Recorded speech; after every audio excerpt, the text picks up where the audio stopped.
Welcome back. We are now calling to order the work session for the afternoon of April 1st. Welcome back to the dais. It feels like you all have a full-time job sitting in front of us.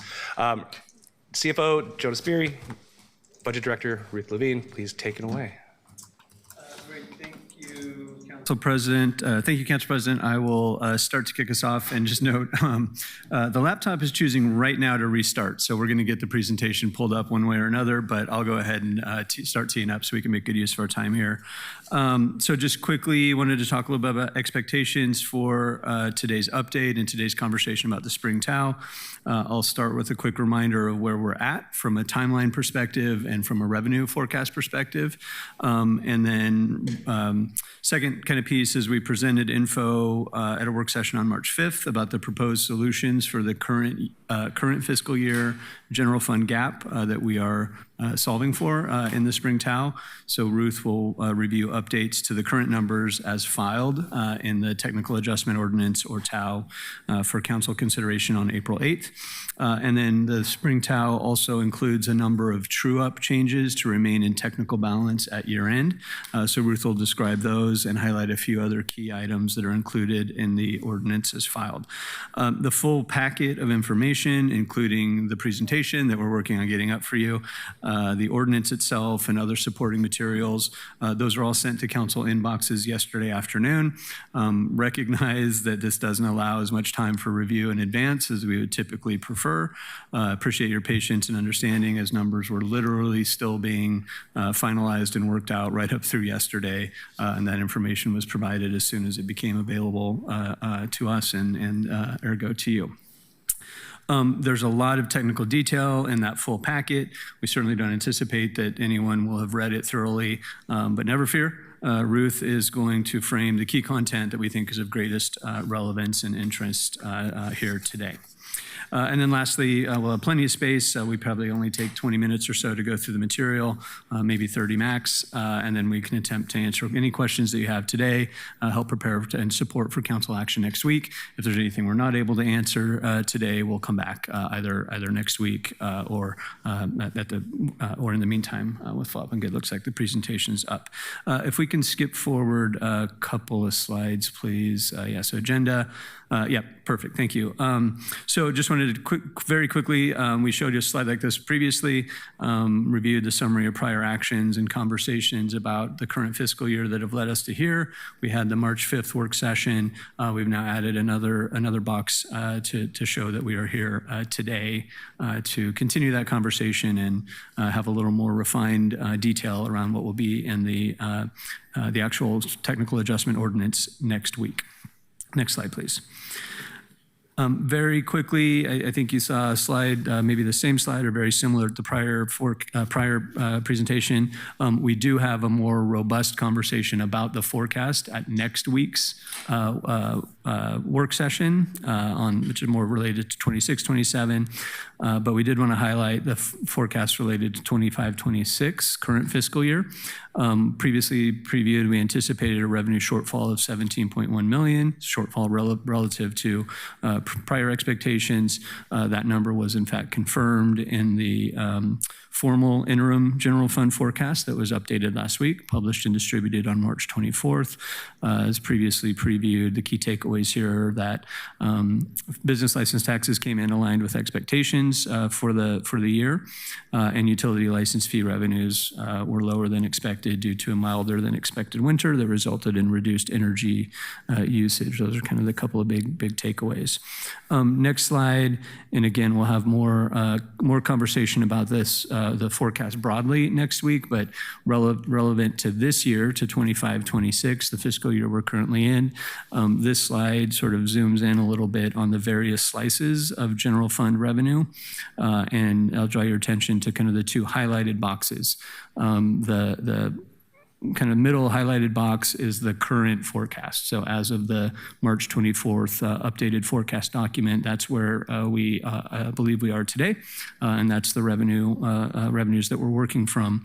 And then the right-hand box is sort of the comparison of this March forecast relative to the prior forecast, which was kind of April last year, where the kind of starting point for looking at 25-26. You can see the change within each of those line item revenue items, and the net result at the bottom being that 17.1 delta.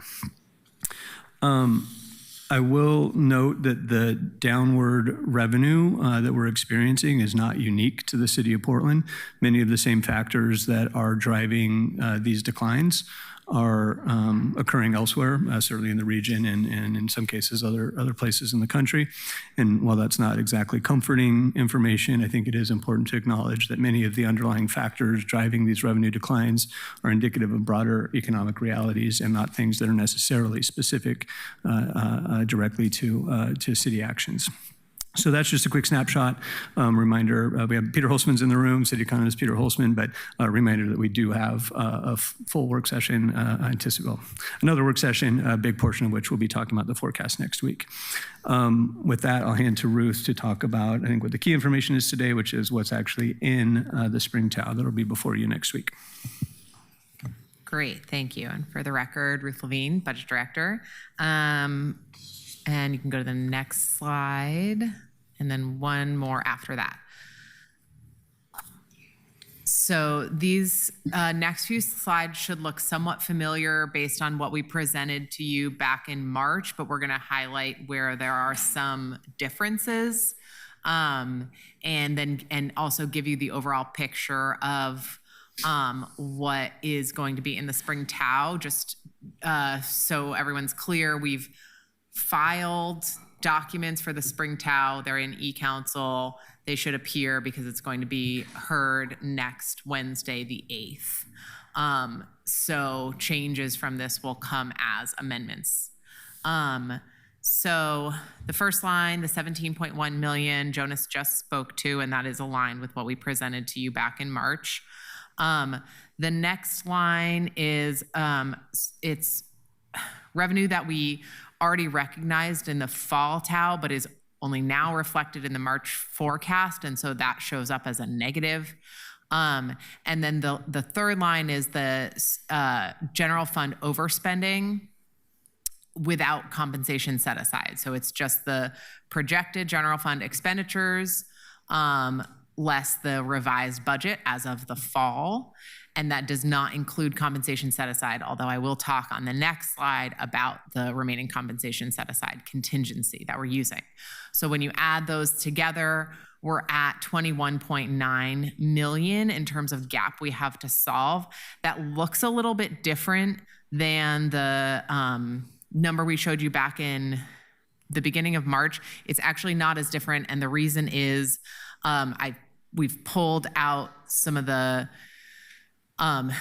we've shown the general fund overspending without the general fund underspending, and that's on the next slide. So I'll show that to you in a second here.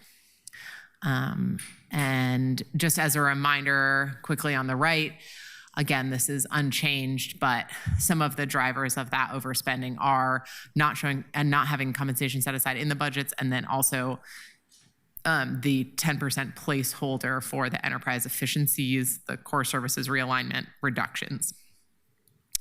Okay, you can go to the next slide. All right, and so here's a little bit more detail on how we're proposing to close the gap. So this slide and the next slide compare what's in the spring TAO as filed to what we showed you back at the beginning of March.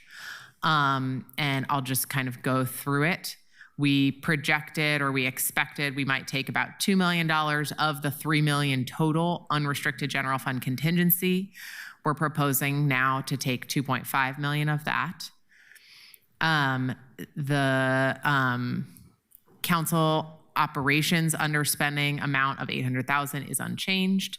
That's just council operations.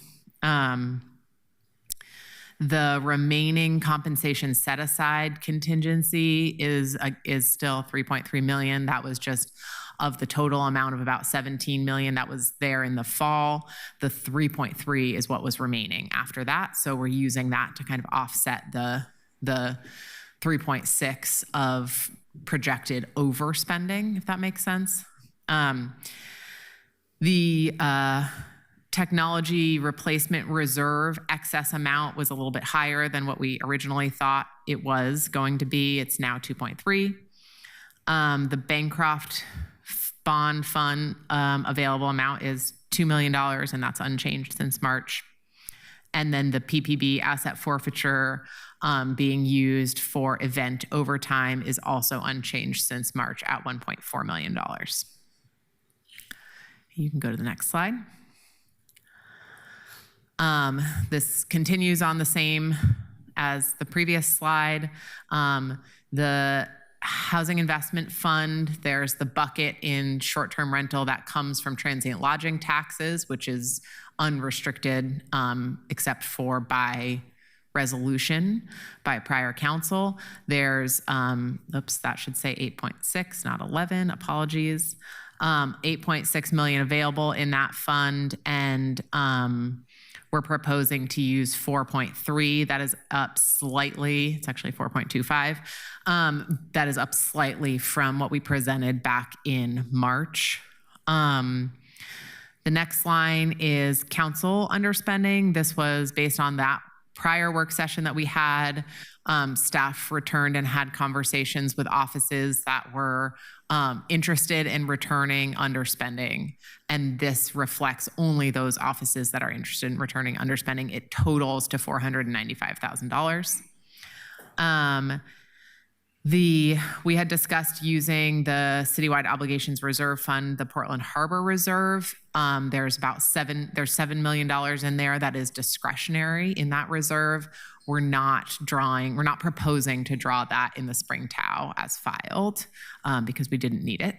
And then the Bureau General Fund returns and some sort of targeted reductions to encumbrances, which we can talk more about, total $4.8 million, which is an increase of $3 million over what we presented back in March. That's mostly due to the, I unnetted a number so that it was clear what was happening. So the next slide, you can go to the next slide, please. Puts all of that together and just shows you at the top is the projected balance of negative 21.9, and then it goes through each of the different buckets in the spring TAO as filed that are the different types of sort of gap closing strategies. So the first line there, that's returns from bureaus, that can be thought of more as kind of natural underspending. I say that with a small asterisk because it also reflects like hiring freeze and other kind of reductions to expenditures. So it's not sort of business as usual, but it's not making any additional reductions beyond that. The next line is the encumbrance reductions. That would be kind of proactively reducing encumbrances by 800,000. And then the next two I spoke to on the previous slide. The others I've just kind of bucketed as contingency and reserve draws or other resource shifts from other funds. So I will pause there and take questions. Councilor Green. Thank you, Mr. President. Thank you, Ruth, for the presentation. Can you go back to slide 7, please?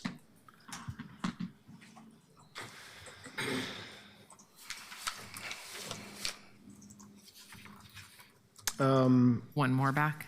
I've got the PDF version. It's Okay. the 7 pages. It's the projected overspend. Thank you, that one.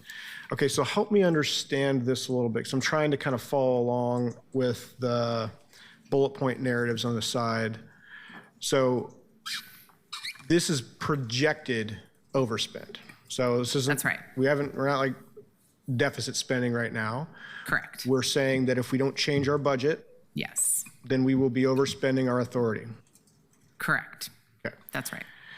And so then I understand the compensation set aside driver because I talked about that last fall. So that's, I don't need to understand that anymore. But I do need to understand, so what is 10% placeholder reduction, enterprise efficiencies, and offset? Does that say that, so an enterprise efficiency would be a savings, but is it driving the deficit because we didn't realize the savings? Correct, yeah, in the current year. So this is where we put in a 10% placeholder assumption with the expectation of making those reductions in the fall TAO. And we only made the reductions for communications. We haven't yet made them for the other functions because it's taken longer to get those decisions in line than was expected. And so for the current year, that just becomes a liability. Yeah. Okay. Thanks for clarifying that. And then offset by vacancy savings. Does that bullet suggest that the projected overspend would be larger if not for the offsets, or is the offset contributing to the deficit? I don't really understand that piece. It's working. It's saving us money. It's working the way you would expect. So the vacancy savings is basically, if we hadn't done the vacancy freeze, we would presumably be spending more on personnel, and that would drive the overspending higher. I mostly put that bullet point on there to show like we've included it already. It's not a separate item somewhere else. Okay, that's helpful. And so these are deltas relative to some previous forecast or some previous budget, and that's the fall TAO, right? For that third line, yes, it is the fall TAO. It's a little confusing because we don't typically update our revenue in the fall. Yeah. And so the expenditures were updated in the fall per all the decisions made by council in the fall. The revenue has not been changed since we adopted the budget last spring. And so that's where it gets a little confusing. Okay, so there were certain vacancy savings that we didn't like pre-code or pre-assume in the fall TAO that we're realizing now that then mitigates that negative 21.9 would be a larger number. It'd be about 25 million if not for. Yes, okay. That's right. All right. I had just very specific technical questions, so thanks for now. Yeah. Thank you, Councilor Green. Councilor Ryan. Thank you so much, Council President. I just have a quick question. I was kind of surprised to see the council underspending is only 0.5. Is that correct? Yeah. Have you heard from every office? I don't know. I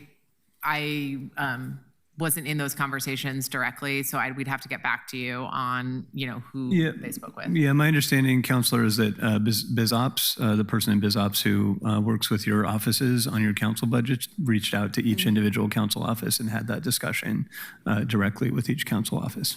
Okay. My chief of staff is out, so I can't verify the number, but I think our office is most of that, so I'm just kind of surprised. I thought that'd be a higher number. And that's in line with, I was somebody that thought we were spending too much money in each council office way back when. So anyway, I'm just kind of surprised at that number being so low. Thanks. Thank you, Councilor Ryan. Councilor Porto-Guinea. Thank you, Council President. Can we go forward one slide? I just want to make sure that I'm looking at these new numbers correctly. So the original proposal on this first line unrestricted contingency was to take 2 of the 3 million. And you had a note when we first talked about this that there was a recommendation to leave $1 million. There's now a recommendation to take 2.5 of the 3 million. Is that because your assessment of what we need to keep available for the OEO if needed has decreased, or is that because we are in such hard times that you feel like we need to move past your original recommendation because there just aren't other options? Yeah, good question, Counselor. I think it's a little bit of both, frankly. I mean, I think maybe as we're getting a little clearer vision on what the risks might be for the remainder of the fiscal year, increasingly more comfort that we're able to, manage that with a lower amount of contingency, and recognizing the options that were available to solve that was a trade-off worth making at that additional 500,000 amount. Okay. And then on the next page, can you just give us a little bit more detail about the additional 3 million in the last line there? Yeah, sorry, this was a little confusing. It sounded like there were a lot of different things there, and I just want to make sure that we're hearing on the record what those targeted reductions, Yes. how we got the targeted reductions up pretty significantly. Yeah, so it's really sorry, if you go forward one slide. So really, it's 4 million of that 4.8 is the general fund returns. I had previously netted the overspending with that number. So the overspending looked smaller in March, but then now I've separated them out to try to make it a little clearer what's going on. So that number has not changed very much, that $4 million figure of the returns. And then the 800,000 that's below it is new. So the 1.8 to 4.8 is not really that we found 3 million additional and targeted reductions. It's that we're accounting for it differently. Correct. The 800,000 is the additional and targeted reductions, and we can speak more to what those are. They're mostly in the public safety service area, but. Okay, great. Thank you for that clarification. And thank you also for zeroing out the transfer from the CORF. That was something that I was really going to struggle to vote for, and I appreciate that you've brought us a proposal that doesn't require it. Thank you, Councilor Pertolgeni. Councilor Smith. Thank you, Council President. Thank you for putting this together. I just wanted to go back to the question that was asked. If you all had talked to council about our budgets, I sent CBO Director Ruth Levine, Benjamin Smith, Jonas Berry, and CA Raymond Lee an email. And I sent it to the budget team. And I said, please take my office budget out of your projection to fill the gap to pay for 25-26. We will be spending our budget. You should assume that we will spend all of our budget. And I suggested that you investigate the materials and services budget in the city administrator's budget to fill the gaps. And I didn't get a response, but just for the record, you all's office do not have any control over legislative budgets, only the executive and the city administrator and those bureaus. So you should never, ever, ever put our budgets as a part of your way to fill a gap. Secondly, you need to go line by line and tell me which bureaus are overspending, and you need to go send them a note via the city administrator and say to them, you are out of money. You cannot spend anymore. To bring this forward to us in this kind of manner is irresponsible and disrespectful, and it is a relentless pursuit into always telling us that we are in a gap when we're not. There's lots of money that was rolled over from last year that we were not even told what the exact budget numbers were. And I suggest that you go back and do that instead of always giving us a blanket, oh, we're in trouble, we're in trouble. You did that at the last TAO. And yes, I am so irritated with this TAO, irritated that we were not given the final number. You play games with the numbers because you think you can make it back up by the time we get new numbers and then tell us we didn't take enough property taxes or we didn't take enough BLT, which is not true. And I'm getting sick and tired of it. Go tell those bureaus to stop spending.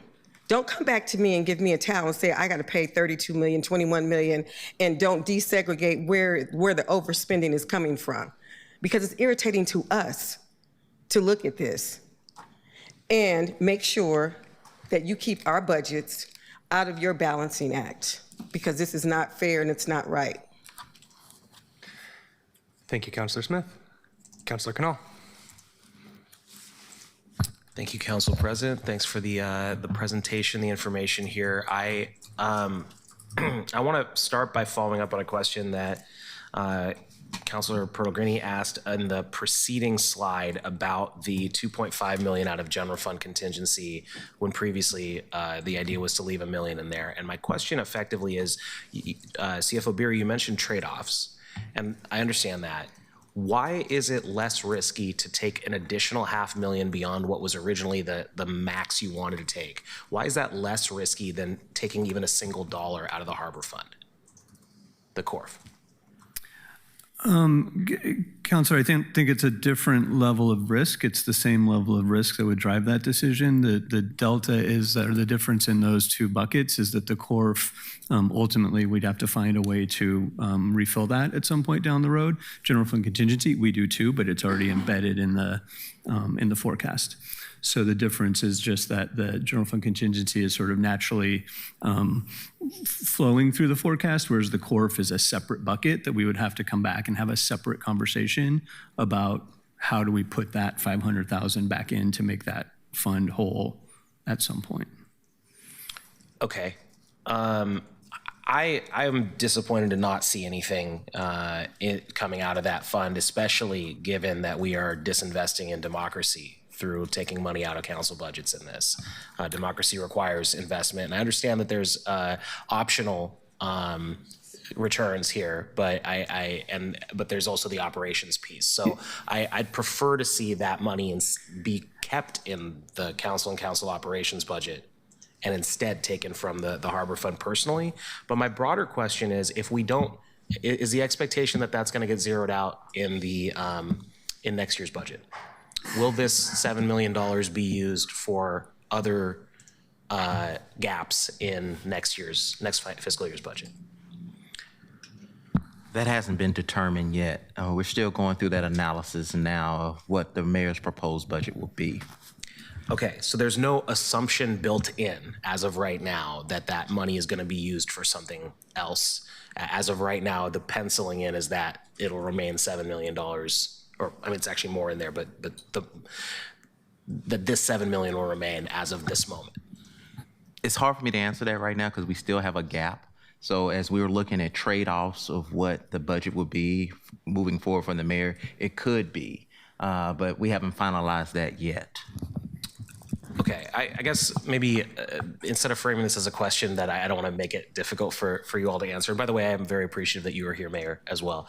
I think that I'm a little concerned that we might be protecting this money for a different usage that is also non-harbor related by not taking it out here, and instead taking money out of things that might be harder to take money out of in the full budget, including not only council offices, but I think some of the money in the contingency funds, some of that sort of conversation. So just wanting to flag that, but in particular the housing dollars. Because if we were able to take money from the $7 million in the harbor fund today, we might be able to not take $4.3 million out of the currently unbudgeted housing money and use that, or at least a lesser amount of it, and use the delta there to pay to keep people in their homes. Does that make sense? There's a supplementation thing for all dollars in some sense. So I understand that there's technically speaking, this is kind of everywhere, but in the context of this, hypothetically, if instead of being 4.3 million in the housing investment fund short-term rental, the 060, the first line of the next slide here, if that was still 4 million, and instead of being zero out of the harbor fund, it was 0.3 million, and that would, when we get to the housing dollars conversation, mean that there's $300,000 remaining there to do debt buy downs or whatever else may be in that conversation. So that's kind of my concern here, especially if the 7 million is just going to get zeroed out anyway in the full budget. So it's a little hard because no matter what, one of these decisions has to happen first, and there are 3 of them, right? Or 2.5, depending on how the housing conversation gets combined. But I just wanted to daylight that concern to kind of get us started here. Can I ask a clarification around the 3.6 and 3.3 for the the overspending without compensation set aside is the 3.6, and then the 3.3 is the remaining compensation set aside available to draw. You said those are not, are those the comparable number? Like, so we left 3.3 million in it after the fall TAO. Correct. What is the need as of this moment in the for compensation set aside? And I imagine most, if not all of that, is fire and police overtime, right? Yeah, I mean, you can think about it as 3.6 being the need. Okay, so, and that is less than I think that we had projected. Is that because we already paid for some of it somewhere else, or is it because less overtime was actually used? We didn't already pay for it, I don't think. I'm not sure. I'm not 100% sure I understand that question, but I think it's a combination. So, as we said in the fall, we don't anticipate needing 100% of compensation set aside in any normal year. Right. So some of it is we just didn't need as much. Some of it is the vacancy savings are baked in there. And some of it probably is that fire and police overtime are down from what they probably projected. So I think it's a little bit of all of those things. Okay, so I would say that the use of vacancy savings and maybe the additional amount of vacancy savings caused by the hiring freeze or any other policies is what I meant by paying for it some other way. Got it. And then to the degree that it is a reduction in overtime, commendations to everybody involved in doing that, because I know that's been a policy goal for many years to do it, and including by filling vacancies at both bureaus. So commending those two chiefs as well. The other question I had I think it can wait. So yeah, thank you. Thank you, Councilor Canal. Councilor Smith again. So I have a question. A couple questions. There are some expected rollover money that each bureau has given to the mayor's office, correct? Like what they expect that they'll have left at the end of 25, 26? That's all reflected here. So it's the $4 million of the general fund returns on the next slide. So all we're expected to have left is $4 million? Yeah, roughly speaking. Out of all the four of the general fund money budgets, that's all we're expected to have left is $4 million? So the way to think about this is the total overspending in the general fund is projected to be $3.6 million. That is mostly driven by, in fact, exclusively driven by public safety bureaus. Okay. The other bureaus were told, come up with projections. How much do you think you'll either overspend or underspend by the end of this fiscal year compared to your revised budget? Everybody else who wasn't overspending was projected to underspend by a total of $4 million. That's based off of their, personnel projections, their, where their contracts are and the like, and any external revenues that come into the general fund, like fee revenues and things like that. That's $4 million. So they just gave you a verbal and said, we're not, some of these, because we're talking about parks, we're talking about water, we're talking about fire, we're talking about police. And so out of all of those folks who get hundreds of millions of dollars, they're saying that they are not going to have anything left, and they've told you that, and you believe them. Well, we collected a spreadsheet. We have the full projections, and we shared a version of that spreadsheet as of, I think it was like the week after our last work session, so March 12th or so. We shared that out, and you should all have received that. That has the full detailed projections at the major object level for every general fund bureau. Water doesn't receive any general fund, just to be clear. And so all of them made those projections. And we, did some vetting to try to make sure they made some sense and try to understand what was in them. So there was quite a bit of work that went into doing that exercise citywide to try to come up with the number that we expected. And so generally, we have a general fund reserve, right? We do. So it would seem to me, if we're overspending, that the city administrator or the mayor would say, then we need to get it out of the general fund reserve, or we need to stop folks from spending money. If the money is coming from operations, that's one thing. But if the overspending is coming from bureaus, wouldn't it be wise to ask these bureaus to stop spending? I'm asking you a question. So, Counselor, it's a good question. I know we've had this discussion in various forms in this room before. Dating back to, I think, around November or December, there was direction given by the city administrator to do exactly that, to reduce spending. We've talked a lot about the vacancy, the hiring freeze was one tool that was identified to drive that. We did ask bureaus and service areas to look at all contracts and whether work could be paused or not, all other material and service spending. So that work has occurred over the last 6+ months or 5+ months, and is reflected in the underspending, overspending number reflected here. These numbers are minus the constraints that the mayor has put on all the bureaus to date. This is after they have taken the constraint off that the mayor required them to take off. That's what it appears to be a overspending. I think, let me say it another way, and you tell me if this is what you mean. That the net overspending, underspending number reflects the outcomes of those constraints that the mayor put on it. Correct. Well, then he needs to take the constraints off. And you guys need to pay for the bills that you need to pay for, because it is disingenuous to come here and say that we're overspending if that overspending is happening as a result of the mayor asking to take a 2%, a 5%, or a 10% constraint. It means that he can't take the constraint right now. And then you come back to us and say that we're overspending. So just to be clear, there was no direction to take money out of bureaus' budgets to fund any of the mayor's priorities this year. I'm not talking about the mayor's priorities. The mayor can put a constraint on a budget, and then say he puts a 10% constraint on a budget. And then you say to a bureau, okay, with the 10% constraint taken that was asked, how much will you have left over after that 10% constraint is taken? And then you look at the way that they're spending and you'll say, oh, we're overspending, we don't have enough. Well, I'm saying take the constraint off and maybe you can pay the bills.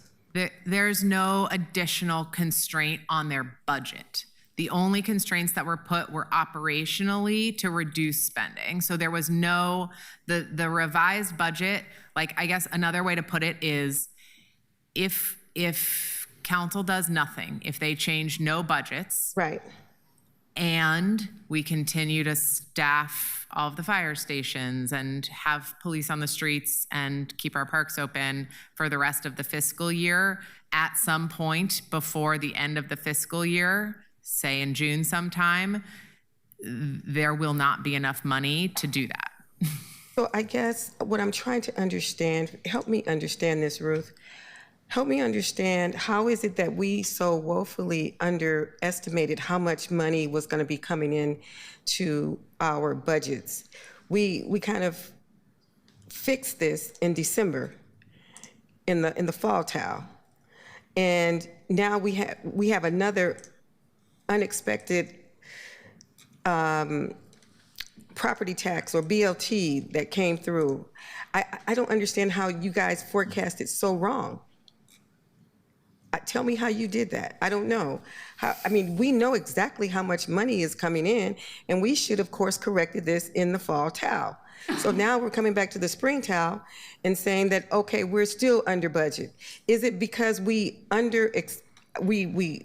underestimated how much revenue was going to come in, or is it because the budgets of the bureaus that they put forward, they're overspending those budgets, or did we underestimate the revenue that we were expecting to come through the door? Yeah, Counselor, it's the latter, and I know I'm not sure who all was in the room, but we did, if you'll recall, have conversation in January and February, identifying that there was that unexpected revenue delta that occurred subsequent to the fall TAO, and that we wanted to highlight that we were going to have to take some actions to address that.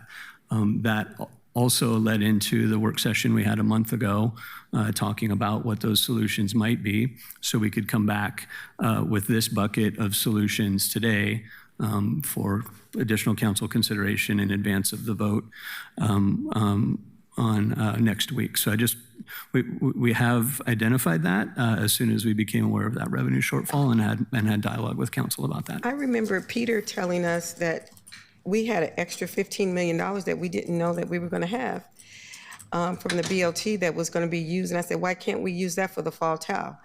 And that was supposed to be turned over for the spring TAO. So I'm not understanding all this mix up in forecasting. I mean, who is responsible for this? I thought we only dealt with real numbers. Once the fall TAO is in, we can only deal with real numbers of what is expected to come in for 25, 26. But yet we're still forecasting. Why are we still forecasting in December? Well, we're always forecasting the revenue for that fiscal year, right? Because we won't know what the revenue was for 25, 26 until after 25, 26 is complete.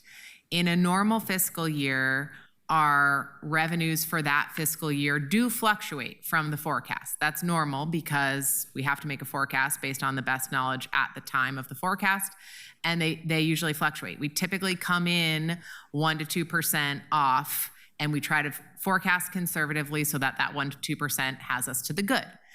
This was just an unusual year, and it is principally driven by the less than expected BLT revenue, which is a very volatile revenue source. No, BLT was more. We got more BLT than we expected. That is not true. So the question that I'm asking you right now, go take the money. How much money do we have in our general fund reserve? About $80 million. Okay, you got it. Council would have to appropriate that as Didn't a put that council up there action. as an option. So why don't you put that up there as an option? Because that's what's supposed to happen. My question would be to the budget team, what are we required by charter to keep in our reserve? Because there is a certain percentage. You just can't empty out reserves. So we have a general fund reserve. Do you want to take it? That is set by policy at 10% of the general fund, and there are 2 triggers in policy that would allow that will really allow council, it's a separate fund, so it has to be transferred, to access those reserve dollars. One is for an emergency like a large earthquake. The other is for a recession type emergency, and there's detailed language in the policy. I think we circulated that policy back in March. I think we're on the cusp of whether that would be warranted based on our economic conditions. There's some quirks of how the policy is written. So that is a choice for city council, for you all to make. If you want to draw a portion of this from the reserve, that's an option. Yeah, I would just add to that. Thank you, Ruth and Councilor, for the conversation. I would just add to that the city administrator just noted at council this morning that our ratings were just affirmed at the highest rating levels. That existence of that reserve is a critical piece of that assessment. And so just acknowledge if that's a path that council chooses to take, fully at your discretion. Just recognize there are other risks and trade-offs that come with that kind of a decision. Well, the trade-off is that we have to deal with staff that are not giving us a proper forecast. And this has been going on for three times we've done a TAO in a budget. And the forecast has been wrong. It has been woefully wrong. And so for me, if you want to continue to have this facade that we're doing so well, I would say no, because we keep forecasting wrong. Point and of we keep order. having to come back to this. I don't believe, I'm Council talking President. to Ruth. Council President, I don't believe these are the staff who do the forecast, and I'm a bit worried that we're veering into some impugning of our staff that is not allowed under our rules. I didn't call a staffer. I said we're getting our forecast wrong, and we're having to fill a gap because we're getting wrong information. Thank you. I was talking, and you can raise your hand. So I was It was asking a a question. point of order to the council I president. didn't hear you say point of order. She did. I didn't hear you say it, but I'm sorry that this is getting under your skin, but I'm tired of them coming back here with this every single 3 months with the wrong information. We had a Murillo one, we had a Smith one, said don't take the money from there, and we did. Oh, Counselor, I will ask that we make sure we don't cross that line, but I do appreciate I hear what you're saying, but it seems like I'm the only one that is really upset about this. And to ask the question about the general fund and to try to persuade me not to do the general fund, but yet continue to take your bad advice on a forecast, that is just unconscionable to me. Thank you, Counselor. Counselor Canal. Thank you, Council President. So I will say that there are many things that were just said that I agree with, and I don't put them at the forecasting piece, so I want to be clear about that. I do think that a lot of what we discussed might happen we've talked about the things that were brought up at the fall TAO in the context of those 2 amendments. Some of that, not as much as maybe we feared, but maybe more than we hoped, has come to pass in a negative way from the fall TAO to now. I think that's a fair assessment in terms of our financial situation. The other thing that I wanted to mention is actually something that came up not in the fall TAO, but in last year's budget. When it was brought up that the 20% reduction over 2 years in these lines of business would not be easily achievable in draw sort of a blanket line, here's the goal, 9.5% in the first year, 10.5% in the second year. And that passed, and now we're here. And part of the reason, the third thing that Councillor Smith I don't think got to in the last round of questioning was around that particular reason for the overspending. And it's what Councillor Green brought up, the 10% placeholder reduction for enterprise efficiencies. I am not suggesting the course of action I'm asking about. I want to be super clear about that to anybody listening here, media, employees, but I want to understand from a process perspective why it is that if council authorized a 9.5% reduction in these lines of business and we're not on track to make that reduction, why the answer is not exactly as you said, Councillor, why the answer is not an operational direction to go out and make that happen. Why is the answer come back and give us and ask for more of an appropriation? Because we're on a trend line that does not achieve a 10% reduction in enterprise efficiencies in this year. We still have 3 full months of this year left. Ostensibly, we have not overspent now. We're simply on trend to do so. Is that accurate? Yes, that's accurate. So we are still in a place where that could be met. It might require some particularly aggressive action to do so. And again, to be clear, that is the thing I'm not suggesting. My question is, why isn't that the path we're on? Why isn't it that you would, and this, I don't actually think this is anyone on the budgeting side. I think this is more of a question for the mayor and administrator. Why is it that right now, given council has previously authorized only the amount of money that was authorized last year, why is it that we are not on track to take more aggressive action to ensure that we achieve that number? Does that make sense as a question? I want to make sure, and again, this is a process question. I don't want to lay people off here. I'm just trying to understand it. You know, we can do that. And some of these questions came up earlier when we came forward with the first TAO. Not first TAO, when we first had this conversation back in March. That would cause some of the cuts that we're talking about now. And some of the councilors brought it up now. Do we start making some of the significant cuts now to the budget that we'll be making next year? And some of those cuts, we were just not at a point yet to start making some of those cuts to our budget as it relates to some of the impacts it will have in the upcoming year. So as we look through some of these potential cuts now, all this still has carryover to next year as well. and the impacts that will be in the proposed budget moving forward. So it's things that we're constantly looking at. And there's always things that we could say we could cut services now, but some of that will require council's direction as well. If we were looking at truly reducing or no longer providing a certain service to the community.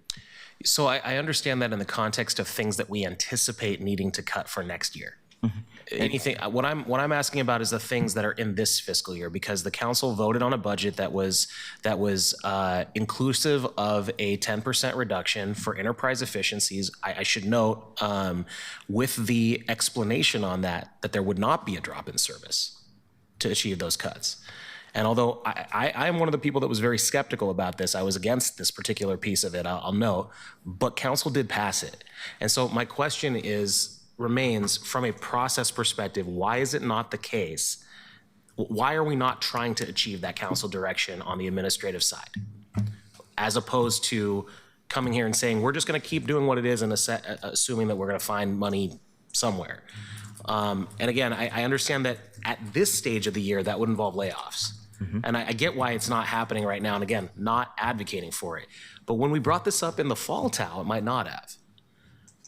Because this did come up as a sort of secondary conversation and during the fall TAO, and there's only 3 months left in the year. Then there were many more months in the year. We could have gotten our way. There are positions that have been, I assume, filled in this time subsequently. There are other decisions that could have been made that would not be like, let's lay off 20 people altogether today, that could have been made earlier. And I'm unclear as to why, because it feels like it is not technically, by the letter of anything, a violation of the council authorized budget, but it is a path that we are on that will absolutely get there in 3 months if we don't find a new source of money or another place to cut. And we already decided where the cut was going to happen. It was going to happen by achieving the 10% reduction. So I'm trying to understand the process, and I'm still not getting that answer. Council President, may I? Just from a historical standpoint, Mike Jordan and I put together that target, the enterprise efficiency target of 10% in FY26, with 20% into the FY27. Those are targets because, and I'm gonna use this word a couple times, because we're in a dynamic situation. We really needed that efficiencies. How we reorganized the city was designed to deliver on it. Yes. As we start to see the spending, Jonas and Ruth and CA, for only being a few months, started looking at underspends, hiring freezes, overtime reduction, looking at contracts. And so those are all the things that we were really looking at hard in January, and we employed those tactics. But in the same regards, working with Tracy Warren at City Operations, she started talking about the effectiveness of our cuts, and if we continue down the path, we would start to degrade service. So that's why we really looked at those challenging changes and cuts. But I also want to go back to Councilor Smith, what you were talking about. Budgets are dynamic, but they're budgets. The only time we true up the fiscal year is in the fall TAO, which looks back at the previous year. We're just truing up the budgets. Anytime Peter, and Peter, you do a great job, and I just want to highlight that right now, he's only bringing a barometer at that moment. It is a prognostication. Is it not a diagnosis of the exact dollars that we have at that time to spend, and we only have those numbers? We are, by all rights, running a dynamic, and then we have revenue challenges as a city. And those revenues have not been going up, which is the tradition. They're going down. Commissioner Ryan can attest to that. There is few circumstances where he sat on this commission where he had to do cut exercises. They're usually called the fall bump because it was going up, not down. We're in a unique situation right now, and I want us to all just focus on the process. Ruth and Jonas and Peter are doing their level best. I promise they're putting the work in to provide the best information they can at the moment they have to try and allow you to make the best decision you can at the moment that you have. So I appreciate that information, and to be clear, I don't think anything that I'm personally discussing has anything to do with any of the three people you just mentioned. I have no concern here or about any of the information, including Peter, by the way. I appreciate the shout out there because as any economist I'm sure will tell you, like you're never going to be 100% accurate. Things are going to change. I get it. I'm asking about the expenses side though. And so what I'm kind of, if I'm hearing you correctly, Mayor, what I'm hearing you say is it was harder than we thought it would be. And Tracy Warren's work is in part to tell us that. And I'm, you know, and that's great. I think maybe what might be helpful in the future is outside the context of the budget conversation to have a check-in where we're talking about it from the operational and the policy side. If something like this would happen in the future, if we don't achieve next year's target, for example, early enough that we can adjust course and not be feeling like we got stuck with the bill in a year or even in the fall. Because I'll just speak for myself a little bit of how it's feeling right now, because in the conversation around not only the budget but the fall TAO, and it was sort of a secondary thing because we actually spent pretty much the entire time discussing the other amendment. But in the questions period on that, we did talk about we're not currently on track to hit the 10%. And it was, I don't want to say that anybody promised, oh, we're absolutely going to hit it. That's not my intention here. But to say that we needed to maybe have a broader conversation around what is the correction to the course in the fall so that we we're not looking at it as an overspend now. We're looking at it as we thought one thing a year or 9 months ago. We revised that 6 months ago, and now we're in line with 6 months ago. As opposed to we're not in line with either 6 or 9 months ago now. So that's the only point I'm trying to make. And I think I understand that at this moment, maybe there isn't any way to do it besides laying off a bunch of people. So I'm not, again, I want to be super clear to the CPBW folks in particular listening, I'm not advocating for that. What I am saying is that I would like to not have to vote on things twice. Because if it happens and then we're basically having to recommit to something or adjust course without any ability to affect it in the meantime. So thanks, Council President. Thank you, Councilor.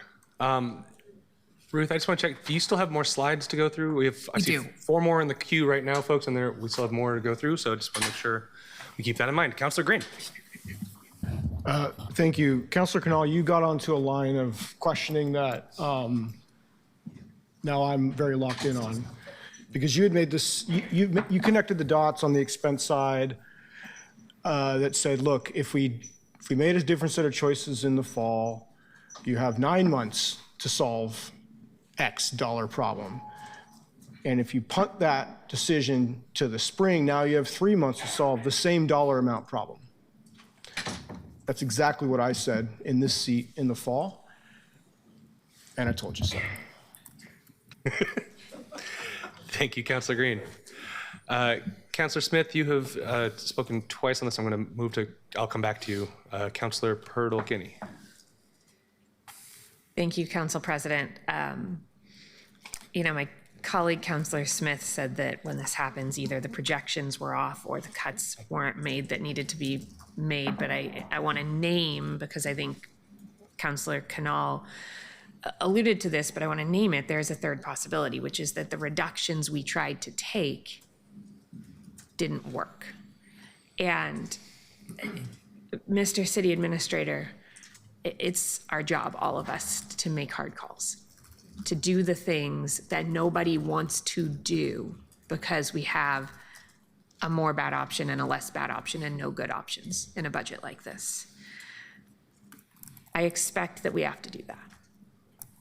But either we're on the same team and council makes a hard call and you all stand with us and implement that hard call, or you are, per Councilor Canal's point, asking us to make that hard call twice, to cut for the same amount twice. Once by looking our employees in the eye who do an amazing job and saying, while we value your work, we need you to do it more efficiently.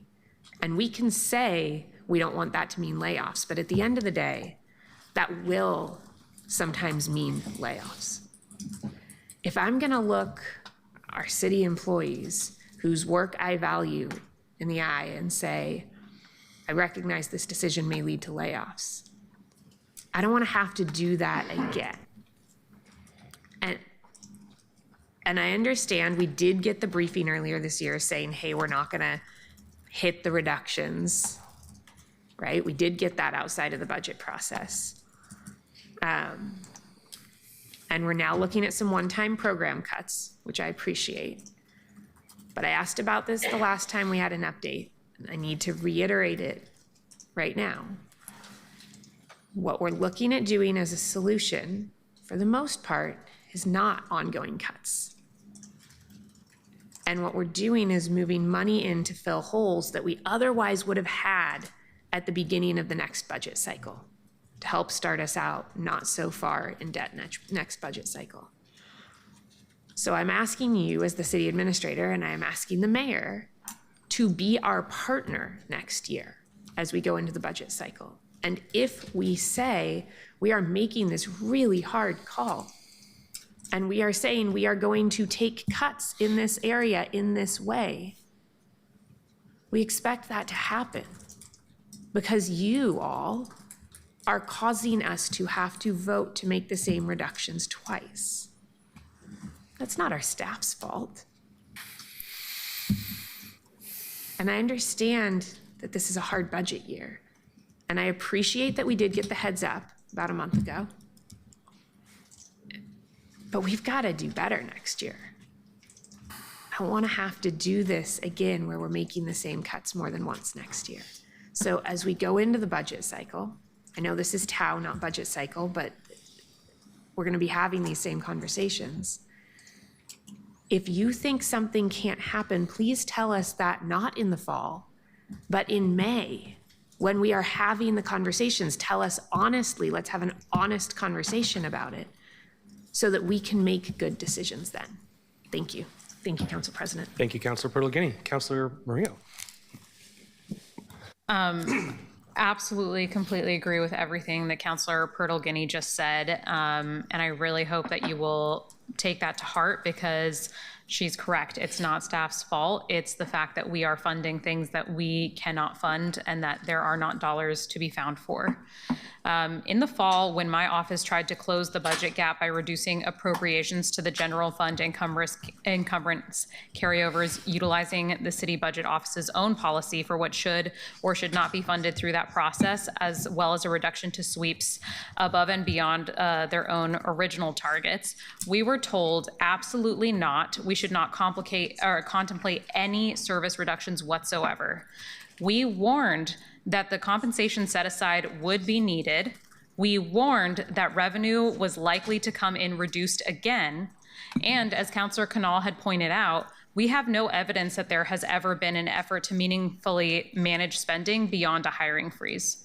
So it gives me a lot of pause about the budget that we are facing. If we cannot manage spending to the tune of 20 million, how are we going to actualize next year's cuts?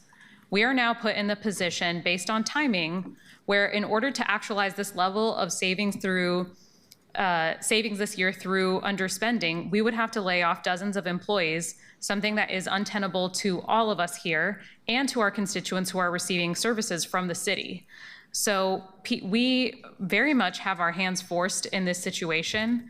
And I am going to bring it up again for my colleagues and for folks listening that I feel like as an elected official who hired a financial analyst to help me go through all of this, when we have brought up concerns, we have been proven right every single time. And I have now gotten to the point where I actually will be annoying and a little bit petty about it. And I'll bring it up every time. Because if we had made some of these decisions in prior TAO sessions, we wouldn't be in this position today.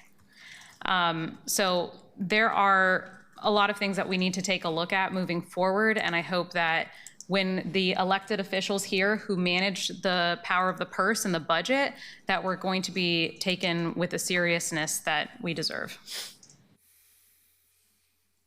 Thank you, Councilor Murillo. Ruth, turning back to you. Great, thanks. Can you go forward a slide, please? So the spring TAO includes, we've just reviewed kind of the general fund and the position we're in. There are also other regular actions that occur in the spring TAO, so I'm going to step through those a little bit, and we'll also have time for questions on those. Next slide, please. So this is a summary of some of the other actions in the spring TAO as filed, and these are pretty typical types of things that happen in the spring supplemental budget. The first is to true up ending fund balances to match the, budgeted beginning fund balance to match the prior year's ending fund balance. This often happens in the spring due to the timing of the ACFR. Technical adjustments to align spending. Again, this is pretty typical. Things change throughout the course of the year, and the budgets are usually updated to reflect those changes operationally. We typically recognize or adjust revenue, including things related to grants, interagency agreements that change, and intergovernmental revenue. And then make draws on non-general fund contingency accounts based on current year spending. There's quite a bit of that in a normal spring supplemental budget. You can go to the next slide. So just because we've talked a lot about fund balances in recent months, I thought it would be helpful to kind of show the flow of how this works. So the ACFR ending fund balance comes out towards the end of a calendar year, typically. And in the ACFR ending fund balance, it calculates the actual ending fund balance from 24-25 in this case, as of June 30th of that year. We then have to update the beginning fund balance for the next year because whatever is left unspent in the previous year translates into beginning fund balance for the next year. So in the fall TAO, we typically do that for the general fund, and that's done typically before the ACFR is released, but because it's the general fund, we sort of have to true it up then. And we did that this year, and we adjusted to lower than anticipated fund balance in the in 24-25 in the general fund. Then in the spring, other funds typically do their beginning fund balance true ups to the ACFR ending fund balance, and so you will see that in this spring TAO. And there's true ups again because fund balance is a projection. You know, you're budgeting the next year's beginning fund balance in, you know, for some funds, they're doing it as early as February, and so they don't know what their ending fund balance is going to be. So it's pretty normal that there is a difference between what they thought it was going to be and what it in fact was. And some of that is due to like timing things. You know, they might have thought they were going to issue a bond that year and they issue it the next year. Things like that will really affect the fund balance. And so it's generally a pretty typical and technical exercise relating to timing primarily. Next slide, please. There are a couple of other relatively small changes to call out that are on this slide. Two related to the Office of Arts and Culture, and one related to PBOT that are here. Next slide, please. You've seen this slide several times now. Just a reminder, there is an interfund loan ordinance that is traveling with the spring TAO, so separate item, but you will vote on them both you'll hear them first both next Wednesday, but they're traveling together, but there's no changes to that from what we have previously presented. Next slide. Okay, and this is just the calendar, and then I sent out in the slides, there are various appendix slides that walk through more detail of some of those other types of adjustments, and so we're happy to answer questions on those at this point. Thank you very much. A couple more counselors in the queue. Counselor Green. Thank you. I put my hand up there just on the kind of first slide in this second part of the session where you described true ups. Does the spring TAO include the true ups for the ACFR Portland Housing Bureau money? And where would I find that to verify for my own self? Yes. So it does. And in the exhibits, actually, I'm going to have Anthony, can you come up and speak to which exhibit it's in? Thanks. Exhibit 1. For the record, Anthony Locke, CBO analyst, supplemental budget coordinator. You can find much of that information in Exhibit 2, the fund change memo, and you can see kind of the corresponding adjustments in the contingency line. So for example, if you're in Exhibit 2 and you look at let's see, which one should we do? Like 213, which would be the Housing Investment Fund, you'll see that there's an increase there of $37.7 million. So that means that previously unrecognized beginning fund balance is now in the system. Okay, so it is accounted for, it is budgeted for in the spring TAO action. That's right. Okay. Yeah, it's budgeted as beginning fund balance, which is a revenue, but it's not like fully allocated. There's no proposal about how to allocate those funds. Yeah. Thank you, Councilor Green. Councilor Canal. Thanks. Two questions. The first slide on here makes sense to me, and I appreciate that clarification. The one that has the other proposed changes, the third of those,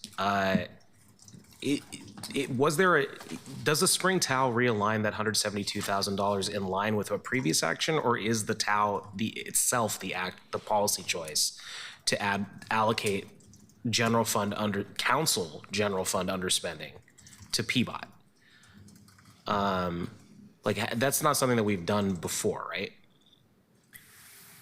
I actually have a direct response to this because that comes from my office.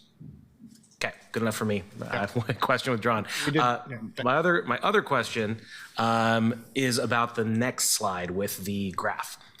My understanding is we have two items which are coming up tomorrow, which are going to replenish this fund in part, not completely replenish the health fund, because the 11 or 12-ish% increases in the health, the inflation effectively on the health plans, the two health plans, is less than the 15% budgeted thanks to Councilor Avalos's budget note last year, and that the difference is going to go into the health funds. Is that reflected on here? Is that not reflected? How does that, yeah. Yeah, good question. That it's all sort of taken into account. Basically, the way we're treating the sort of health fund reserve is in a couple of different pieces. This piece right here is for the is just to address the current fiscal year, is to ensure that we're able to pay for the health benefits out of that fund through the end of this fiscal year. What we've done is, because we were aware of this earlier in the year, we did briefings, we talked to council about it, we assumed that would be true going in and in the forecast, and expected those expenses for repaying this fund to hit next year. So there's a sort of loan repayment already budgeted in, or already planned for in next year's, in the 26-27 budget. And in addition, there is the delta, as you just said, between the renewal amount and the 15% also going towards those reserves. So the total increase year over year in health benefits that we're going to experience in 26-27 is about 22%, a little more than 22%. That includes both the loan repayment amount and that reserve rebuilding moving forward, so that we don't end up in this situation anymore. What I believe what you're getting tomorrow is just the renewal contracts for the health plans. Okay, does that make sense? I think so. Would I be correct in saying that the deltas are replenishing from 4.3 to 5.2, but that we will then need to pay off 15 million to go from 5.2 to negative 9.8 to next year to repay this year's loan, which is why it's projected as actual reserves negative 9.8. So the delta, you're talking about the delta between the renewal cost and the 15%. Yes. That's not impacting this year at all. It will hit only in next year, just because of the timing. Right, but there's a if you look from 4.3 to 5.2, what causes that increase? The loan, just the loan revenue. Okay, so nothing related to that delta is showing up on this graph in any way. That is correct. Okay, and so at some point, if and when we take legislative action to appropriate the delta, but to the fund, Yes. that would increase both the 5.2 and negative 9.8 by that amount. That is right. Yes. So this graph here doesn't show you anything about like those future forecasted reserve rebuilding plan. It just shows you what has happened and then what's the effect of the loan itself. Does that clarify it at all? Yeah. But what I'm getting at with that question is effectively that there will be there is room for this to get better, but not room for it to get worse based on that. Correct. Yes. In that specific. And if you would like a graph kind of showing the projections, including that delta and the other planned reserve rebuilding amounts, we're happy to provide that. Okay. In the ordinances tomorrow, just to close this up, it says in the council fines part, the sort of whereases, it says that there's a recommendation to use the 3.9% in the PPA side and use the 4.2%, those are the deltas, to replenish the self-funded medical plan reserve fund. It's just that that's not actually happening. That's just acknowledging the recommendation. Correct. The action for that to happen is in the budget. Okay. Copy. Thank you. Thank you, Councilor Canal. Councilor Smith. Thank you, Council President. I'm looking at the Transportation Operating Fund. Earlier last month, I was trying to get meetings with all the bureau heads so that I could be prepared to come and talk to you, Ruth and Jonas, today, because I wanted to have, I look at this fund and it says there's $500 million in the Transportation Operating Fund. That includes the $677,000. But I have no clue as to what that $506 million is scheduled to be used for. There is no database, there is nothing that anyone can go to show. Some of this money was put in 3 or 4 councils ago for projects that they wanted to do, whoever was over the transportation department. Now we don't know. And CA Lee asked me to hold off because he wanted to find out as well. So I'm not prepared today to really refute any of the stuff that you're saying because I have no idea what these dollars are expected to be used for in the future. And I wish I could have a better understanding of everybody's fund, all those 70 funds. When are we expected to use those dollars and for which projects? So I am just assuming, Administrator Lee, that you are checking into this. I wanted to give you an opportunity to do this first because I wanted to find out what this is. Because saying that you're $677,000 to the bad in the Transportation Operating Fund, that really doesn't mean a whole lot to me when you already have $500 million in there that I have no idea where it is expected to be spent and what year it's expected to be spent and why is it important for us to put another $677,000 in that particular fund. So that is troublesome to me, and it's perplexing probably to you all too because you're the budget folks. And so there is an assumption from where I'm sitting is that you should know where every penny is expected to go, and you all don't. You just know when you're down some money or that you loan some money from a fund and you want to put it back. I want to know what's in this money. I've been asking for a desegregation of every penny in every fund. I want to know when it's expected to use because we can make some other choices with those funds. And if some of those funds can offset some general fund, that would be all to the better.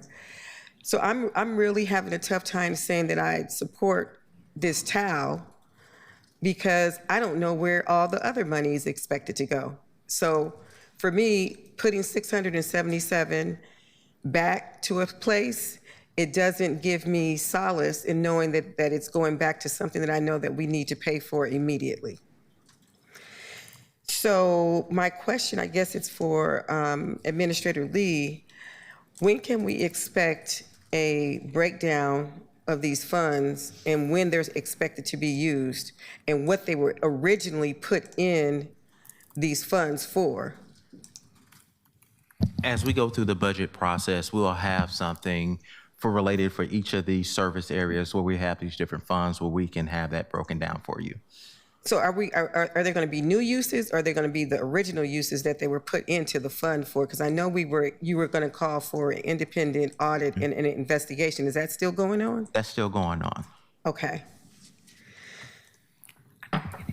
Thank you. Thank you, Councilor Smith. Colleagues, I put myself in the queue. Can we go to the other true-up slide, Ruth? Or sorry, the one that has my name on it. It's about art. It says art on it, and there we go. I just wanted to explain to my colleagues what these two top art requests are specifically. Number 2. I'm going to start with number 2. Art request number 2 is related to reporting that we had about a reserve balance for the arts tax. Working with the revenue office, my office has asked to reallocate $1.6 million from that pot of that reserve fund in this budget to backfill the amount of dollars that were cut from current arts grants recipients. Additionally, there will be in the next year's budget, an additional $1.6 million from that reserve fund to continue to fill that in the next year. And art request number 1 relates to an amendment that we all passed last year. Again, thank you for that. We had allocated about $300,000 for storefront activation to put artists into some of the vacant storefronts that we have downtown, and then we immediately ran into the hiring freeze. And so we've been unable to hire the person who was going to go ahead and do that. This effort, working with the Arts and Culture Office, redirects the dollars that we would have been using to hire somebody and redirects it towards our ability to contract those dollars out and get some storefronts activated. Especially explicitly, we've been in conversation with the folks over at the Halpern Sequence, which have an amazing opportunity to activate the storefronts that are over there, but they've been sitting fallow for a long time. So those are what those two are, and I just wanted to give everybody an explanation. And I'm happy to answer any questions if anybody has anything about that. But otherwise, Councilor. I had a question. Oh, sorry, Councilor Smith. I'm sorry. So this is very interesting. This happened the last time with the TAO. And so Councilor Avalos asked the question, and I'm going to ask the same question again. How did you know that you could put something in this TAO instead of waiting for the budget to put earmarks into a TAO that we're supposed to shore up supposedly our bureaus, but yet you got individual earmarks that were put in there specifically like we did in the fall TAO, and Councilor Avalos asked, how did you know about that? And so no one else had the opportunity to put any of their requested earmarks in there as well. So now here you go. You did the same thing. So how did we know, Ruth and Jonas, that there was an opportunity for us to shoot you some opportunities to put things that we wanted outside of the budget into the TAO? When did that conversation happen? Because I sure didn't see an email of you sending us a note saying, if you have anything you want in the TAO, put it in. I thought that these kind of requests would go in to the budget as a budget amendment or something that you wanted the mayor to put in. So this is very, very new stuff to me.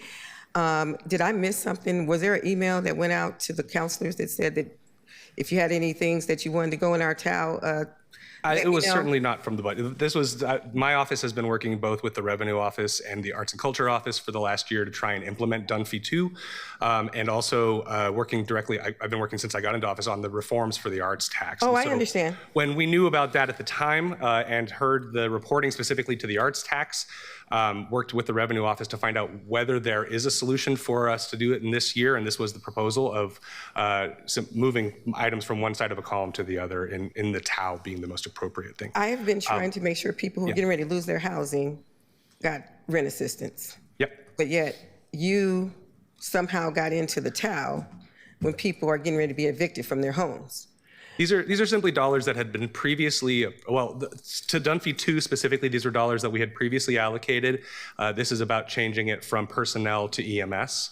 It's a color of money amendment. Yeah, I know. I know what it is. Okay. I know. And there's some things, some other things. So I thought that these things had to be changed in our budget cycle. I did not know that you could do all things under this TAO. That's all I'm saying.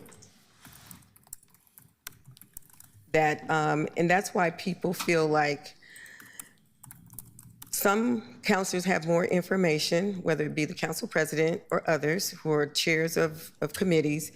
They're getting more access to be able to put things into a TAO than all of us. Instead of us, I thought I had to amend the TAO to get something put into the TAO. I didn't know I could put something in the TAO. So this is process, and I guess we're all getting used to the rhythm of how we all do this kind of work. And I appreciated the budget note conversation that City Attorney Taylor put in on how we do that. I just didn't see another kind of memo that gives us the range of things that we could do by putting things in the TAO. And I know that it's tough from the budget office to, you got to respond to a lot of people.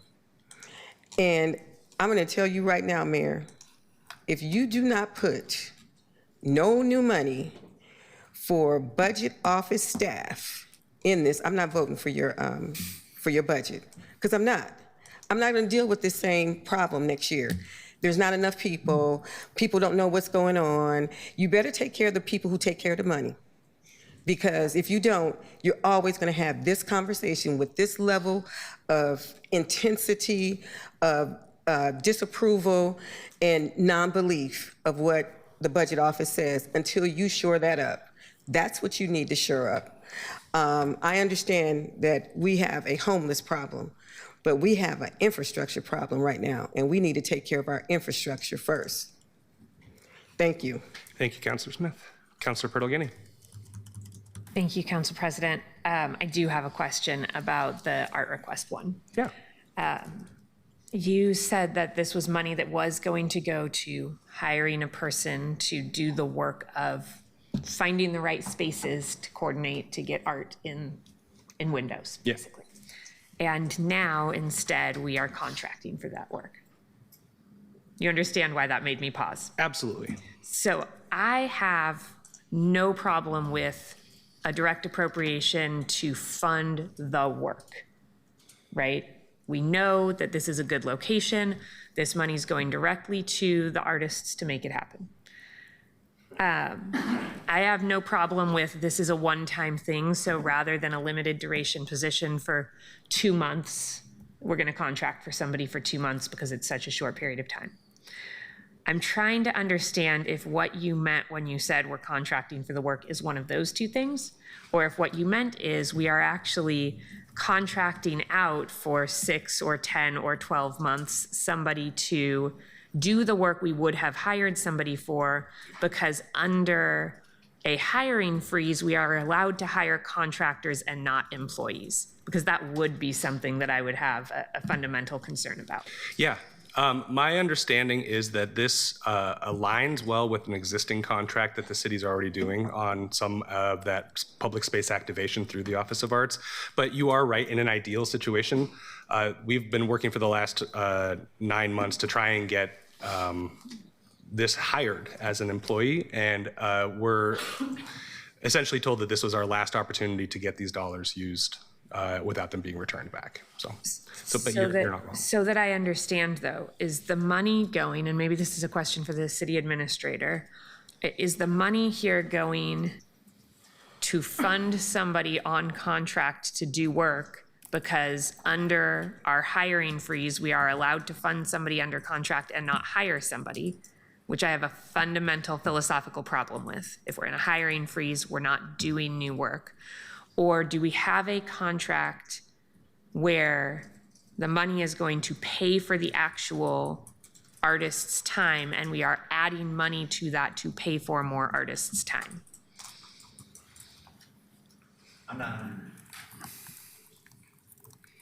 I'm I'm not 100% sure. I have to follow up on that to see. Could you how get the I answer for me? Yeah, I can. Thank you. Thank you, Council President. Thank you, Councilor Purtle-Guinea. Councilor Canal. Thank you for that line of questioning, Councilor Purtle-Guinea. I appreciate it, and I'd like that info too. I think maybe the whole council might be interested. I think maybe one of the things that's coming up that we haven't really acknowledged is that a lot of what's in this ordinance is an adjustment but isn't technical. You know, there are things in here that are potentially a little bit more policy conversation adjacent or overlapping, and this has come up since the brand of this action changed. It was a bump before, as the mayor pointed out. Budget monitoring process was the acronym, and as it changed to technical adjustment ordinance, I think that has maybe undersold the impact of it a little bit in terms of this is just a technical adjustment would be moving something from last fiscal year to next fiscal year in the context of the fall bump. Those encumbrance carryovers, those are technical. I get that, but I think there are some things in here that are policy conversations too. I don't think necessarily that the arts piece falls into that. I think because we already discussed it in the context of the budget, Dunphy 2, that what we're just doing is making it happen. And I think that's maybe helpful. We have done supplemental budgets before as their own standalone ordinances. And so I'm not saying anything about this year's spring TAO, but in the future, I think it might be helpful to allow for that separate conversation through a supplemental budget and allow for us to be more transparent, not only with the public, but actually with the folks up on this side of the dais. Thanks. Thank you, Councilor Canal. Councilor Smith. Yes, Council President, and so I want to go back to the other proposed changes.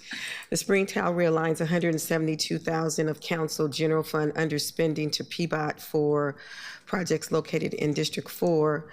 There's 100K signage for the new Brooklyn Bridge. There's 2K, and then there's the Sheridan Street Safety Project. And so it is my understanding, it's not just council general fund underspending, that specific councilors have asked to use their specific budgets to pay for this. And I think that those specific councilors' budgets need to be identified instead of generally saying council general fund underspending. It should be said that XYZ is coming out of Councilor Green's office, XYZ is coming out of Councilor Murillo's office for the new Brooklyn Bridge, and the Sheridan Safety Project. It should be the actual councilor's name, not just a general, because that's not the truth. It's not coming out of council general fund underspending. It is coming out of specific councilors' budgets, and that should be identified. Is there a problem with that? Ruth or Anthony can jump in. I don't think there's a problem with describing it that way, Counselor. I think that's a valid and fair point. I think the nuance here and just acknowledging that I believe council offices are in one fund.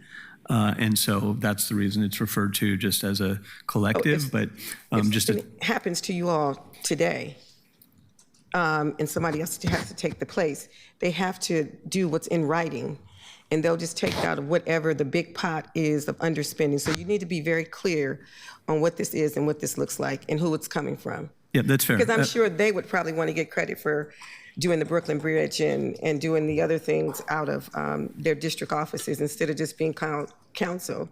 That's totally fair. And Amy, again, this is sort of focused on the budgetees, not councilese. I could consider that a technical change in how we do this, not changing it, but it's just giving credit to who's actually giving those resources. Understood, and happy to make space for councilors to take that credit if they choose to at their discretion. I don't think they have a choice in it. I'm just saying that you need to identify so I know when I go back and look in the book what people spent money for specifically.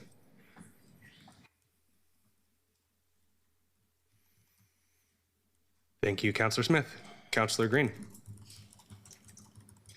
I just put my hand up to say, full disclosure, 100 grand coming from Councilor Green's office for PBOT stuff. 75 of it came from the OEO from last budget. And then we have some underspend there. So we're trying to roll it. We're just trying to allocate it here. And then we had some conversation with PBOT about taking another 25 and just topping that up to make it an even 100. I agree with you 100% on your substantive point, which is like, because don't make it feel like it's coming from your budget or your budget or your budget. It is coming from my budget. And I'm in the future, I understand you probably are like hesitant to put my name on it without asking and that sort of thing. You have my permission in these sorts of things. Thank you. Great. Thank you, Councilor. And I do just want to note to both those comments, I mean, this is a unique, council obviously has a unique role at the city, absolutely. And each there was individual conversations with each council office. And so really those decisions are absolutely 100% based upon those individual council office directives, which might include requests for credit or requests otherwise. So we're merely being responsive to that. If individual councilors want to approach that in a different way in the future, we're certainly happy to accommodate that. Thank you, Councilor Green. Councilor Maria. Yeah, full disclosure, my office paid $2,000 to get the Brooklyn Bridge up late. So, the Brooklyn Bridge is actually mine now, and I would like that reflected in the budget. But yeah, I know, right? $2K for a bridge and it's all yours? Just kidding, it belongs to the city. Olivia's telling me I have to maintain it now. I don't know how I feel about this.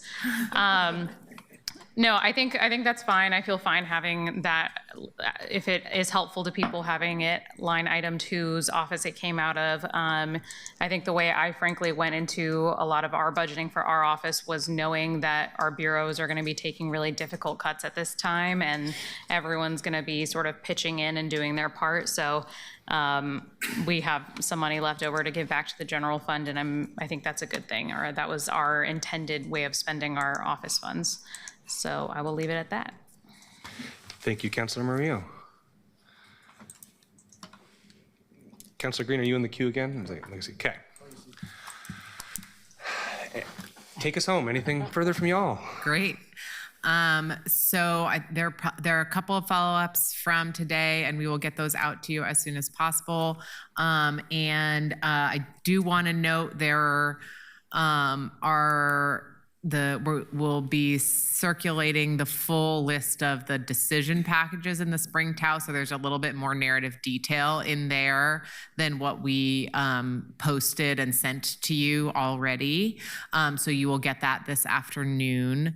Were there other things? Oh, and the description of the funds that were updated to reflect the ACFR, you'll get an exhibit with that. And we also have additional descriptions about the encumbrances that will also circulate to you. So you will get all of that information, and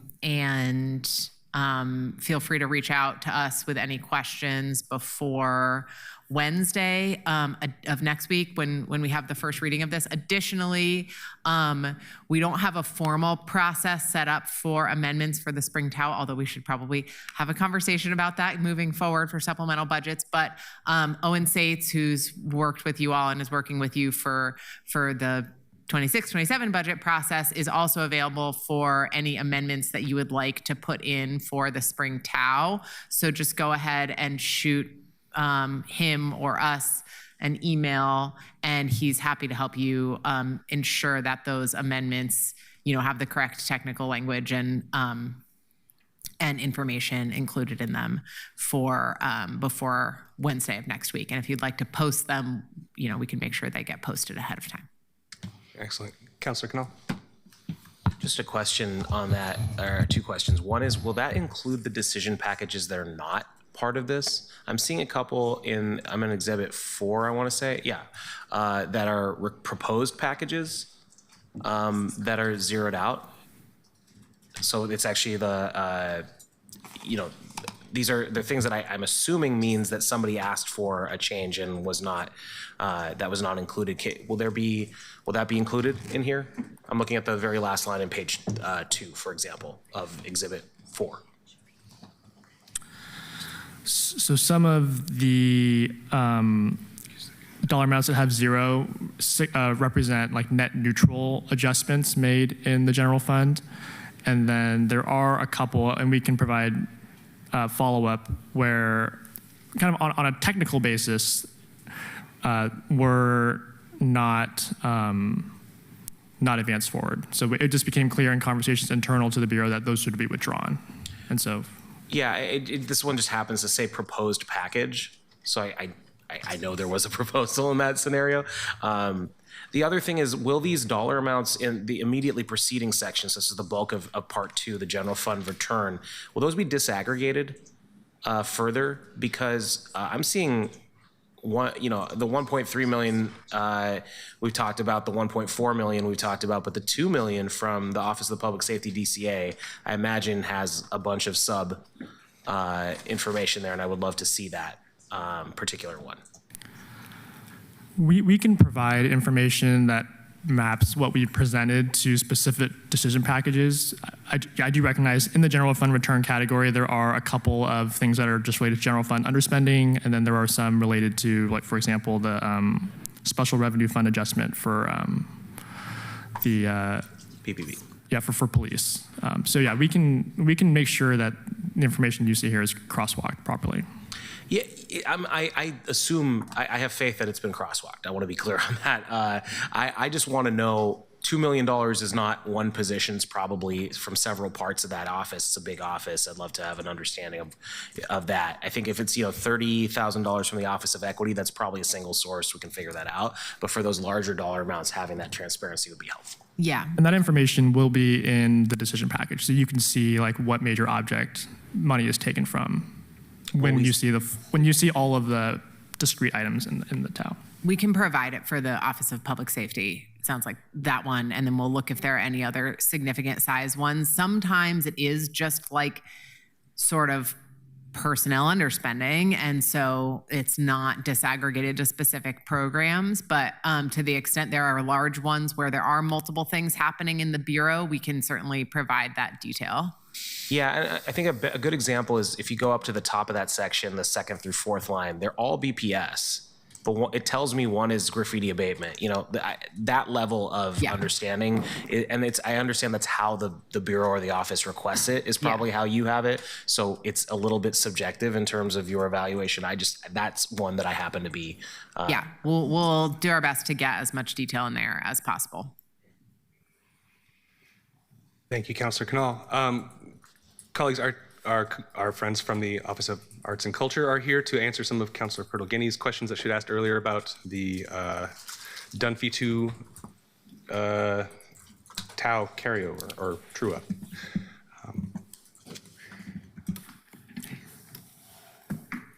Hello. Good afternoon. For the record, my name is Charity Montez. I'm the Director of the Office of Arts and Culture. My understanding is there are questions about the second bullet on the previous slide, or the first bullet, I'm sorry. Council President, is it helpful if I repeat the question? Please. Okay. And Ms. Montez, thank you for rushing over. I know that it's hard when you're in the middle of other projects and we suddenly have questions that weren't anticipated. What's listed as Art Request 1 was described as reallocating funds that were originally meant to hire somebody to connect artists with space. We couldn't hire that person because of a hiring freeze, so we're adding the funding to a contract to contract out the work. What I'm trying to understand is whether we are putting this $190,000 toward, for example, paying for artists through this contract to activate spaces that have been identified as good spaces, or whether we are putting this money toward hiring somebody to do the work that the individual we were going to hire would have done, but for the hiring freeze. Got it. Thank you for the question. And just so that you understand the motivation, if it's the latter, if we are essentially hiring somebody but through contract, and the hiring freeze is changing how we bring somebody on to do the work, but not actually limiting our spending on people doing the work, I have concerns both from a relationship with our labor unions and an effectiveness of our constraints. Mm-hmm. Thank you for the question. I understand the concern. We would look at, this would be a very short-term fix. We would not spend the full $190,000 on a contract for a person to help us do the work. I do believe that we would probably spend up to $25,000 to contract with an existing artist / arts administrator to help us do some of the work to put art into vacant storefronts. The original Dunphy 2 had a collection of things. Some of it is grants, some of it was a space finder, and some of it was storefront activation through art. And we would use the rest of the $190,000 towards more art and paying more artists. So this is using 25,000-ish to pay for a person doing the same work we would have paid for a person internally to do, but we're not doing it internally because of the hiring freeze. Not all of the same work, a portion of the work. Okay. Thank you for the explanation. I really appreciate it. It's not what I was hoping you would say, but I think knowing that is really helpful. And Council President, I think it's a small amount of money. I don't want to pick a big issue over something small that is important, but I do have some concerns about our policy here. I want to think about what I do with that. Fair enough. Thank you. Colleagues, seeing no one else in the queue, pause for dramatic effect. I believe that concludes our work session on the spring TAO. Thank you all for your thoughtful questions and debate. Thank you, staff, for everybody for your thoughtful answers. And we will be back in this building, this exact space, 9 a.m. tomorrow. 9:30? 9:30. 9:25, people. With that, I'm adjourning the work session. Thank you. We're adjourned.